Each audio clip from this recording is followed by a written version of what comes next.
From the BBC World Service, in association with ABC and Akashvani, this is Stumped. Hello, I'm Alison Mitchell and welcome to Stumped. With me from Bangalore for Akashvani is Charu Sharma and Clint Wilden for the ABC is with us in Perth. Now, we're going to talk about this week a new men's franchise tournament which is planning to launch in August with hopes of becoming, quotes, the largest T20 league in the world. Now, former Australia captain Steve Waugh is among the investors in the new European T20 Premier League, which is due to be played by city-based teams from Ireland, Scotland and the Netherlands. So it's due to be a 6-team competition. It was meant to launch in 2025, but the event was postponed because the franchise sales weren't completed in time. However, deals have now been done for 3 of the franchises with 2 separate groups of investors from Australia and 1 from New Zealand. Steve Waugh is heading up the team called the Amsterdam Flames, and I've been speaking to him along with the league's co-founder, the Bollywood actor and sports entrepreneur Abhishek Bachchan, who told me just how the concept came about. The opportunity of the ETPL came about because, as we all know, Europe, as we keep saying a lot over the last 2 days, is the final frontier for cricket. Europe doesn't have an organized T20 franchise-based league. And here we had the opportunity and a group of people who wanted to bring a T20 cricket league to a pan-Europe game. And that was very exciting. And that's when I felt that, okay, hey, here's something I can contribute to. Here's something I can hopefully make a slight difference for the good and leave behind some sort of a legacy in the cricketing world as well. And that's how the ETPL came about. My partners, the wonderful Priyanka Kaul, Dheeraj Malhotra, and Saurav Banerjee, aligned with the vision, and we started working on it. It's been about 2 to 3 years since we, conceptualized this and started working towards it. We've been trying to do it brick by brick, trying to be as careful as possible, because we do understand and appreciate you don't get too many chances at doing this, so you have to get it right. Once we put the groundwork down and the foundation was something we felt was solid and something we were proud of, and then we took it to the market, then the endeavor was obviously to get credible, respected people on board as the owners and as partners to the league. And the gentleman sitting with us, I think, needs no introduction as for what he stands for as a human being, not just as a legend of the sport. And the one thing that I admire the most about Mr. Waugh is his sense of integrity and credibility, and he brings that weightage to the ownership of the Amsterdam franchise, which he has very kindly agreed to purchase. It's these kind of people that encouraged us that, yes, we can put up a very credible and league, something that we have a long-term vision for. And so that's how it all began, and it's growing. We're here in Sydney today, actually, to announce the first 3 franchises, which are the Amsterdam, Edinburgh, and Belfast franchises. So this is how it all started. So, Steve, let's bring you in then. Amsterdam Flames, what has drawn you to this? Because I have to say, when I heard your name associated, you've been heavily involved with philanthropy since finishing your playing career. Yeah. But you've also been a little critical of T20 leagues in the past and the impact that they've had on international cricket, say. So what has drawn you to this project? I'm just fascinated by the opportunity to take cricket globally to Europe, where I think it's been sort of underdeveloped and under-resourced and lacking opportunities, yet the European teams seem to punch above their weight in competitions. The Dutch have done very well on the world stage, Scotland and Ireland. So that fascinated me, the opportunity to get cricket in continental Europe up to speed and improved quickly. And the concept of having a franchise team with some incredible players, 4 international players, alongside 7 continental players, can, I think, fast-track their progress really quickly, not just in skill levels, but watching other guys prepare and the mental toughness that goes into being an international player. So that was one thing. Opening up new markets for cricket, that's exciting. Getting fans engaged. The Amsterdam Flames, we're all about connection, so we want our fans to be connected to the team going forward, to make it a real experience to go and watch the team play, or if they don't get a chance to watch them, to be involved from a distance and feel like they're connected to the franchise. And for me, I saw it as a unique business opportunity. I haven't really been involved too much in cricket for the last 20 years. I wouldn't say I've been critical of T20, but I've always said Test cricket is the pinnacle of cricket, and that hasn't changed, even though I'm involved in the Amsterdam Flames as an owner. I still would love to see Test cricket thrive and survive and be the pinnacle, but there's definitely a place for T20 cricket as well. So in terms of that visibility, Abhishek, is a broadcaster involved and secured yet? Yes, we're at the cusp of announcing our broadcaster. We're just finishing up the paperwork, and due to the contractual obligations, I'm not currently at liberty to take their name. But very, very soon, I mean, in the next couple of weeks, we will make a grand announcement with our broadcasters across the globe. And Steve, we've heard Mitch Marsh, Steve Smith, Scott Edwards, the Netherlands captain, are already signed. Are there any other names that you can tell us about? Yeah, look, we've been had really positive conversations with whoever we've talked to. It's been amazing the uptake from the players and how keen they are to be involved. I think the opportunity here is for the guys to really leave a legacy and to leave their mark. Most of the franchise cricket, you're playing with fellow internationals here. You've got the opportunity not only to play good cricket yourself, but to develop other cricketers and to fast track them and have a big part in their career development. So I think that's really enticing for guys who've been around a bit. Like Mitch Marsh is known as a great team man and builds culture and fantastic captain of Australia. So he was the first one we approached, and pretty much from the first conversation he was in. Steve Smith, exactly the same. Didn't take too much convincing at all. In fact, I think what got Smudge over the line was there was plenty of golf to be played in Ireland, so he's a bit fanatical on golf these days. So, but he wants to be part of it. Tim David, exactly the same. And we've signed up Scott Edwards, the Dutch captain, who's going to captain the Netherlands in the World Cup coming up. He's a fantastic cricketer. Talking to another really promising all-rounder who's of Dutch origin, which I think is important. You need locals playing in the franchise to be role models and heroes for young girls and boys who are going to follow in their footsteps. And we've also signed up the current Dutch coach, assistant coach, and manager. So we want to integrate our franchise into the local people and players and develop cricket in continental Europe. That's a big part of why I'm involved. It's not about all the established players. That's part of it, but we want to actually improve cricket in that part of the world, and I think it's ready for that challenge. Yeah, I was going to say, to what extent is the tournament, on the one hand, it can be seen as a payday for those established cricketers who, your Mitch Marshes, Steve Smith, and others, even from associate nations, perhaps already play in T20 leagues. So to what extent is it a payday for them versus a genuine opportunity for aspiring associate cricketers? Oh, look, if anyone just thinks there's a payday, they won't be playing for our franchise. That's not what I stand for. And Jamie Dwyer, the co-owner, and Tim Thomas, we're all about, as Abhishek said, integrity, rolling up the sleeves, enjoying yourself, but building something up that you can be proud of later on. So that's what we're trying to create. And that's the type of players we're asking. We're very selective in who we ask to play for the franchise. And they've got to be 100% committed, and they're going to want to help other people and be part of something special. So that's why that's the type of player we're after. And there has been a big emphasis, in reading all the quotes from the owners, on governance, integrity, transparency. What does that look like on the ground, and how can you ensure that? Because I know you'll be aware of T20 leagues that have either tried to start up and have failed, or leagues that attract data scouts feeding into illegally into the betting market. There is risks associated with setting up leagues, aren't there? So how will you ensure that integrity? As there are for any new business that you start. I firmly believe, having started 3 leagues back home and being founding members and founding franchise owners of leagues that have started off for the first time and are now into their 12th, 13th season, I know a little bit about what goes into maintaining a league. And the one thing that I've learned is what we've just been discussing. It is your intention. If you are saying the right things and making your intentions clear from the very get-go, as Mr. Waugh has, you attract the right people. There has to be zero tolerance to anything which is going to be flying below the radar, as we have. We have very strong rules and repercussions put in place. We are very strong on governance, and we've been sharing it over the last 2 to 3 days, doing workshops over here with the 3 franchise owners about what we intend, what we expect. And thankfully, they are far more concerned about it than even we are. And that just, makes us very happy, because you have the right kind of people involved. When you have the right kind of people involved, it kind of keeps all the negativity at bay, because they know that this is not some place that you can make any inroads into. And the other 3 franchises, is it right that it's Dublin, Rotterdam, and Glasgow? Was there ever a thought to expand or look beyond the 3 nations that are involved so far? I mean, given Italy are in the T20 World Cup.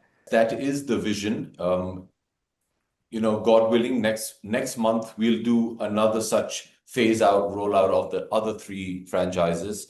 We just decided to do three at a time because that's the kind of impact we wanted to make and spread out the news over 2 months. The initial seasons, in order to consolidate and to ensure that the founding franchises are also have a healthy balance sheet and have confidence in the league and the structure of the league, that is when we want to expand more into Europe. Europe is waking up to cricket, so obviously the desire has to be to move out there. Being the ETPL, I think we have to be true to our name. I'd love it if in time to come, and I appreciate it's not going to happen right away and overnight, it's going to take time, but our long-term vision is to be the largest in terms of teams, the largest T20 league out there, as well as the most competitive and hopefully the most watched. Any interest from UK-based investors so far, given that England is part of, the UK is part of Europe? There's obviously big Australian, New Zealand ownership at the moment. And also to ask whether there's interest from IPL owners. You know, what's been amazing, not just in the last 24 hours after the announcement started going out, because as you know, in big sport investment, we have this term called FOMO. Once you hear that, oh, things are going on, everybody wants to jump onto the bandwagon. You know, my partner Saurav says it very nicely. You know, the ETPL is like this wonderful new swimming pool, but everybody's just standing around to see who's going to jump in first and take the plunge. Well, three of them have taken the plunge, and trust me, there's a lot of new inquiry happening about, hey, how can we get involved? Why don't we know about this? And let's talk. Can you send us some term sheets, etc., etc. There's been a lot of interest, not just from Europe and from England. There's been interest from all over the globe, and that's very heartening for all of us. But obviously, the process to choose the right people to come on board is something that we take very seriously, as you can see is evident from the three teams and the owners that we have brought on board. So there is a process which is ongoing, but we're immensely thankful that there's been this wonderful, very healthy amount of inquiry that's come into the ETPL. Steve, then for Amsterdam Flames, do you have a home ground per se? Do you know where you will be playing? The first season will be one ground used in the Netherlands for the first few games, and then we go to Dublin for the second part of the competition. So we're sort of sharing facilities in the first couple of years. I think that's a big part of what can happen going forward, that new facilities will be built and infrastructure will be put in place to help those countries develop their cricket further. But at this stage, in the first year, there'll be double headers at the grounds, and which makes for exciting cricket, and that'll attract the fans and be a family day out for people, which is a big part of T20. But yeah, at this stage, we'll be sharing grounds. Overall, Stephen, you've jumped into this. Are you 100% confident that this is going to be a successful league and it's something that you can really take forward and leave a strong legacy? I mean, I didn't come in for it to be not a success. You know, I get lots of opportunities, business opportunities, and to be involved in certain things. So I am very choosy as to what I get involved in.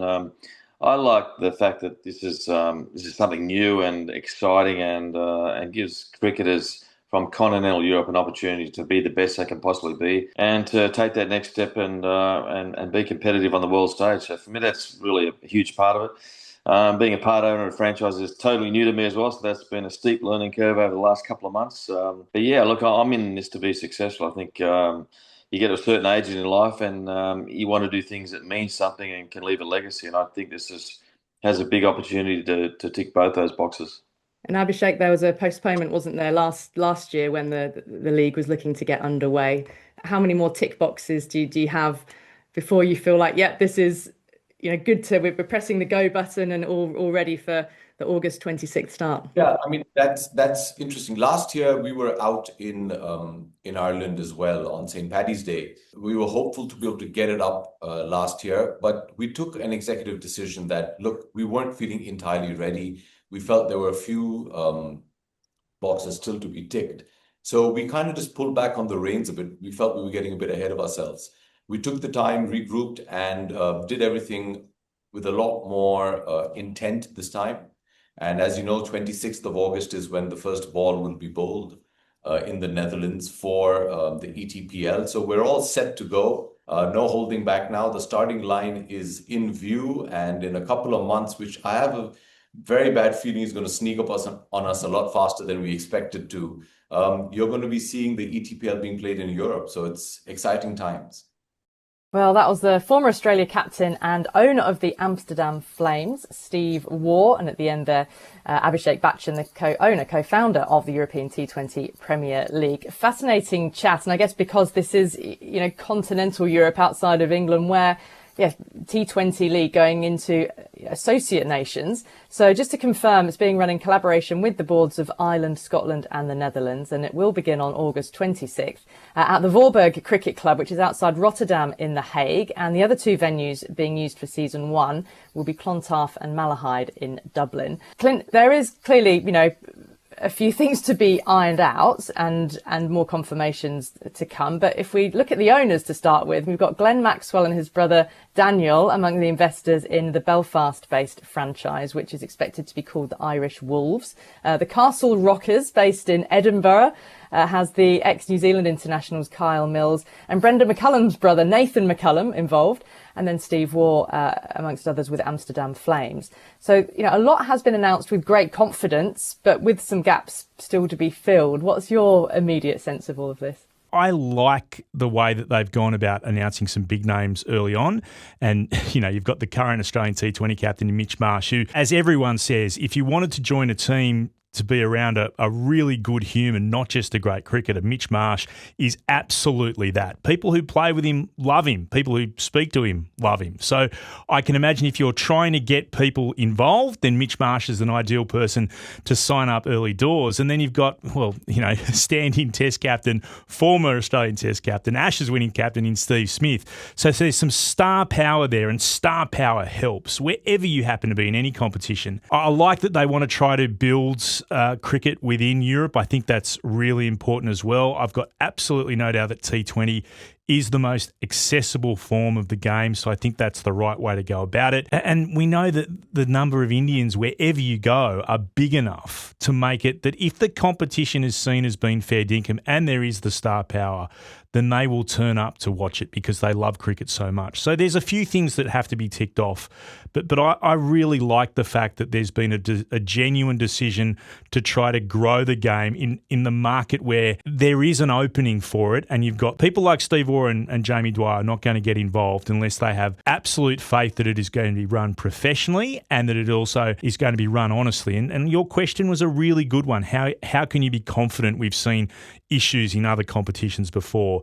That gives me hope that this will be run well, but I would like to see some of the other names that they've signed announced pretty soon too. Yeah, exactly. Charu, what about the Indian interest? I mean, not least about potential team ownership, but, Indian eyeballs and Indian following on any product in terms of, we heard then Abhishek Bachchan talking about the TV deal yet to be announced, but hopefully around the corner. How important is Indian interest in all those facets for a league like this in Europe to succeed? Well, extremely important in any cricket anywhere. They definitely need to have some Indian owners. I think Abhishek alluded to that, and maybe there will be, maybe IPL owners as well, because they're certainly not doing too badly financially. So you'll see a few names from there for sure. Secondly, of course, the fact that the Indian owners will soon appear ensures that there'll be a little bit of Indian interest. And that, of course, is very important for spectators, for spectatorship at the stadiums, as well as viewership as well. Around the globe, wherever Indians are particularly. Yet, of course, it's going to be stuffed into a late summer when there's so much cricket going on around the world, and the primary revenue for any league really comes from broadcast rights. And that, for this league, might take some time and some, patience as well. Also, because there are no Indians possible in the league, except for retired Indian cricketers who'll have to, of course, take permission from the board and so on and so forth. I've noticed that if Indians are absent from T20 cricket from wherever it's being played around the world, then Indian viewership interest tends to be very muted, subdued. So that's not a major problem that they'll have, because the current Indian cricketers, according to the BCCI's policy, are not going to be allowed to play this league. So there are many bright points for sure. Oh boy, are there some thorns? Are there some problems along the way that they need to solve? That's for sure too. But, there are no two better people in the world than Abhishek and Steve, whom I'd wish good luck. We'll certainly be keeping close eye on how it all evolves on Stump. So late August is when it will all get underway. Well, that's what we've got time for on Stump then for this week. So big thanks to Clint Wheeldon and to Charu Sharma, and of course to all of you. We'll see you again next week. Bye-bye.